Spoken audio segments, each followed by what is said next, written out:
Good evening, everybody.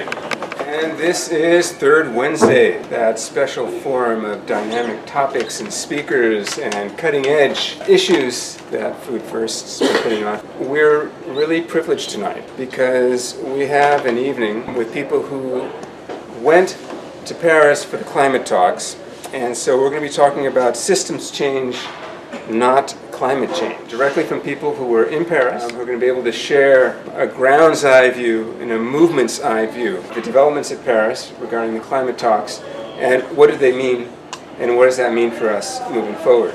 So it's an honor to introduce this powerful group of all women.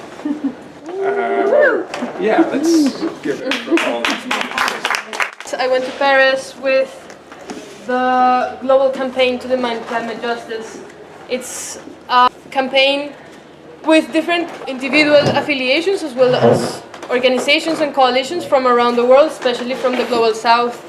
And we have been working together for a couple of years already, demanding very clear points on justice and equity and transition to fairer world.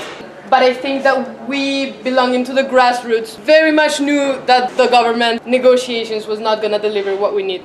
We, as movement, took advantage of the fact that we were all together in Paris to really demonstrate our strength as a movement. The Paris Agreement is really a failure, and we do have the alternatives in our hands. And we figured that in those 4 points that we thought were essential, the Paris Agreement failed. The first one was how it should have catalyzed immediate, urgent, and drastic emission reductions.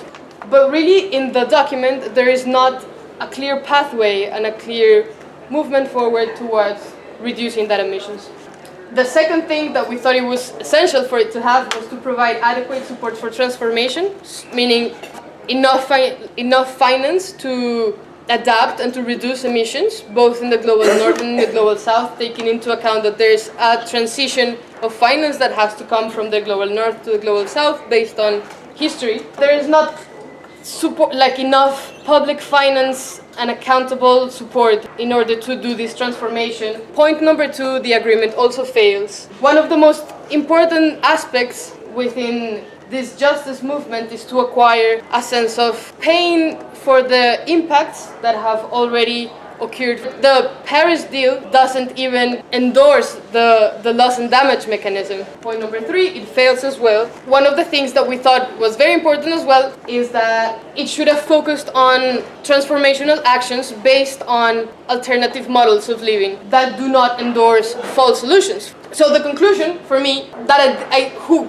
didn't come to Paris with greater expectation about the Paris Agreement itself, was that it failed. Governments just didn't do what they were supposed to do. They haven't done what they're supposed to do for the past 21 years. And I think it's very clear, or it should be very clear for us as civil society, that the environmental crisis that we're living is lying on our hands right now.